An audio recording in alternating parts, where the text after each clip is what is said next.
Hello and welcome to another video of DevOps Lab. Today we'll be exploring DevOps as a service with GitLab. If you're unfamiliar with DevOps as a service, it is basically the consolidation of all your DevOps tools and processes, ideally into a single platform. And why would you do this? Well, simply, with the current enterprise DevOps tool chains, the resulting process becomes really complex, and it is very hard to find and train people in the unique combination of tools a company might use. There are various tools out there for DevOps to use for each stage. And according to Forrester, over 24% of the companies out there use more than 3 to 5 tools. Here is an example of the recent pipeline that I designed and implemented. I used 8 tools selected by the company to implement it. That being said, today we'll be implementing a complete pipeline from task to deployment using GitLab toolchains as much as possible. So our objective today is first project management with GitLab using tasks, Wiki, and some interlinking, creating a CI/CD pipeline to build and push a container, updating the pipeline to test and share the results, and adding continuous deployment to Azure WebApps from the pipeline. With that said, let's go to the first objective. As you can see here, I already have a GitLab account set up, so I'm just going to go ahead and create a project. Now, I have a bunch of options here, but I'm going to just create a blank project and call it demo dlab 5 demo DevOps as a service, and just go ahead and create a private project. Now, as you can see, there's a few options displayed here, from creating files to basic get options. I'm just going to copy the remote origin so that I can add it to my local repo. And I'm just going to initialize git and add the origin. And I'm just going to commit the files that I have. Feature first commit. Of course, I have to add the files, and now I'm just going to push to master. Now, if I go back now and refresh, should be able to see the files. Yes, here they are. So all the files are here, my commit messages, everything you would see in a Git repo. So now let's go ahead and explore the settings for this repository. Okay, so we have basic topics. I'll just go ahead and add the ones I already had. And we have the ability to have a compliance framework, which I'm not going to get into right now, and a few other options, of which badges is something that we're definitely going to be looking at later on. And now let's go ahead and go into the wiki and create some pages. So let's create a first page. All right, seems like a simple markdown, demo, home. I have a few other format options, but I'll keep it marked down. This is just a test preview. All right, let's just test some markdown headings. Testing markdown, and seems to be working fine. Let's create the page. All right, so the page is there. Let's go and see the history. Seems the history appears like a Git history. So let's go ahead and explore the issues a bit. All right, we can create the issues here, the boards. Okay, let's go ahead and create defaults to do some labels. We have the existing ones, service tasks. Okay, so we can create tickets via this email. Will be good for monitoring. The milestones. All right, let's create some milestones. CI/CD with GitLab. Create complete CI/CD pipelines with GitLab. All right, milestones created. Seems I have to add some dates. Okay, so let's just select some dates, undate, and voila. All right, so I see some burn down charts by issues, by weight. So Let's go back to the boards and create an issue.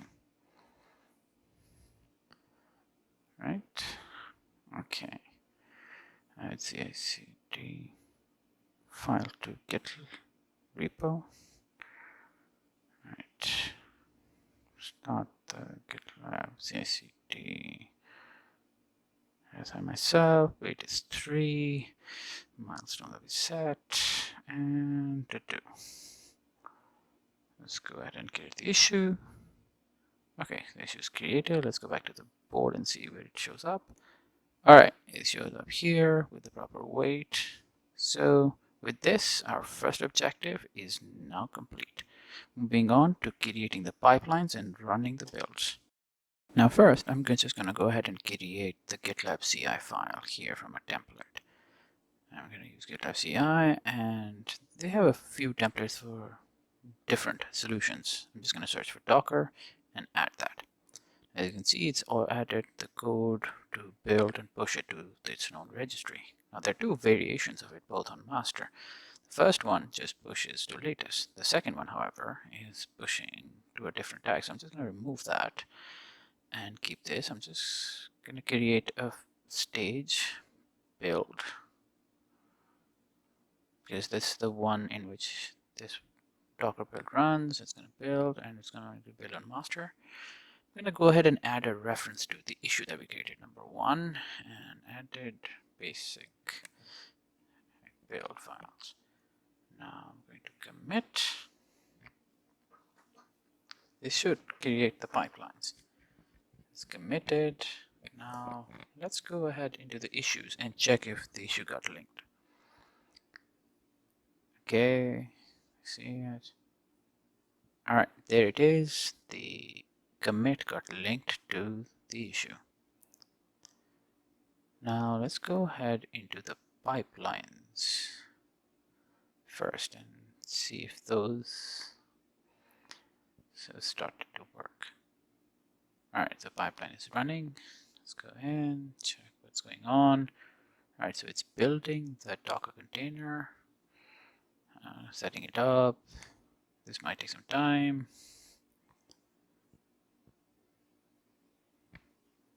Okay, it seems to be pushing it to the local container registry.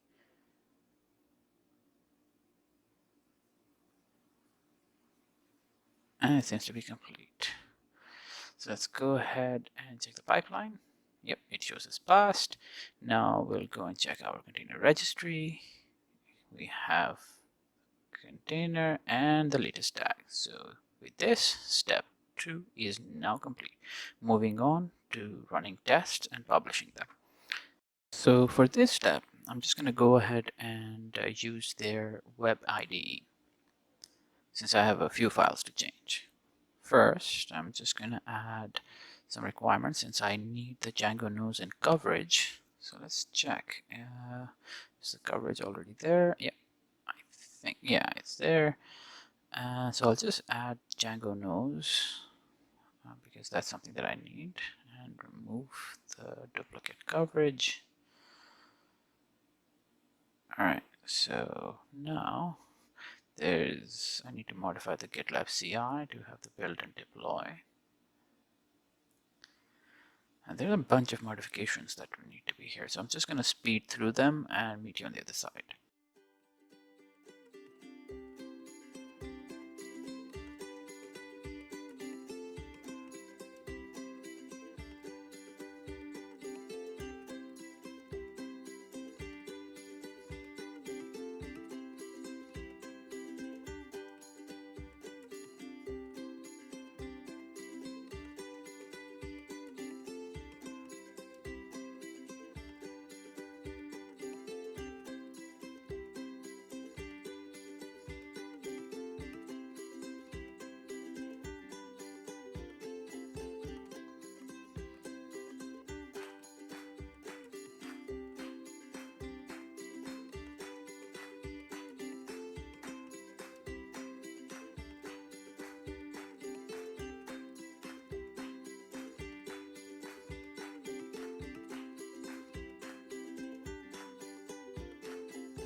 So I'm almost done. I'm just including the SAST template so that we can do the static code analysis for security. And basically what I've done here is first created testing with coverage, the XUnit publishing, as well as a coverage report, and using nose test, which reminds me I need to update the settings at Django nose, and I need to update the test runner to be, yes, the Django nose test. Perfect. So now the nose test report will get published and it should generate pages in GitLab so that we can share it. And obviously this will create the SAST. Alright. Courage. Pipeline. Commit. And this should have started the pipeline. Now let's just go in and see if the pipelines are running properly. Alright, the pipeline's running. And alright, all the SAST containers are running as well. They got completed, so let's just go ahead and see the test. No, it's not there. Let's see if the coverage ran properly. Alright, the coverage tests were run. And okay, the managed tests were run as well. So now let's navigate back to pipelines. Alright, select the pipeline. And alright, the tests are showing up now. And the security, yeah, this shows the analysis. Alright, this was expected. It's like hard-coded. I have a few options, so I'll just go ahead and create a ticket with this. Okay, so I created a ticket because hard-coded secret, and done. Alright, so now that the main build is succeeded, let's just catch the coverage and see if the coverage got detected properly. Absolutely. So it should now start showing up in the analytics, obviously after a few more runs. But let's go and check them out. You have a few analytics here that are pretty interesting. Most of them will get populated once you run a few times. Obviously, I find this interesting as well, the different ones with the different languages. So let's go back to the pipeline. And it's now complete. So based on the pipeline I had, it should have published the coverage report to GitLab pages. So let's go into settings, pages, and there it is. We can just click on that link and the coverage report is now in a alright, so I'll just copy the link, go into badges and add the test, or rather just coverage badge, add the link, and now I'm just going to add the image URL for the badge, and that's how the badge will show up, and add the badge. Now back to the repository, and now when we click on it, it should take us to the normal page. Alright, with that, step 3 is now complete. Moving on to step 4, deploying to Azure WebApps. The first thing I need to do is go into settings and create a personal token. So I'm just going to pull images, expiry, I'm not going to set any. I'm just going to give it the permission to read my registry and create that token and copy that. This never expires. So now I'm going to go over to Azure, create a resource. Actually, I'm just going to go and create a new resource group. Alright, 5. Right, just create it. Alright. Now I'm just going to create a new web app.